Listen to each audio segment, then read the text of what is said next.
YCP ప్రభుత్వ హయాంలో కోట్ల రూపాయల విలువైన ప్రభుత్వ భూములను ఆక్రమించారని ఆరోపించారు. భూ కబ్జాలకు పాల్పడలేదని తిరుమల వేడి ఆంజనేయ స్వామి ఆలయం ముందు ప్రమాణం చేయాలని సవాల్ విసిరారు. తిరుమల నడక మార్గంలోని విగ్రహం మాయం ఘటనపై భూమాన అనవసరపు రాద్ధాంతం చేశారని అన్నారు. విగ్రహం మాయం వెనుక భూమాన హస్తం ఉందని అనుమానం వ్యక్తం చేశారు. ఓట్లు పెట్టడం జరిగింది. ఇప్పుడు అడుగుతున్న ఈ పేటీఎం బ్యాచ్ ఉంటుంది. ఆ రోజు తిరుపతి మీడియా వాళ్ళకి ప్రభుత్వం అలాట్ చేసిన స్థలం, ప్రభుత్వం స్థలం అలాట్ చేస్తే దాన్ని ఇచ్చేటప్పుడు మీరు ఎంత రాద్ధాంతం చేశారు,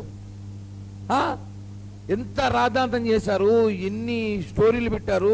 కబ్జాలు కబ్జాలు, తిరుపతిలో అరాచకం, కూటమి అరాచకం అన్నారు. ఈరోజు మీ నాయకుడు వందల కోట్ల రూపాయలు ఎకరాలు సంబంధించిన భూములు కబ్జా చేశారే, ఒకడన్నా మాట్లాడుతున్నారా? మాట్లాడలేదే. తిరుపతి ప్రజలు నిజంగా అదృష్టవంతులండి. ఎందుకంటే ఈ కరుణాకర్ రెడ్డి బాధ్యత తప్పించుకున్నాం మనం.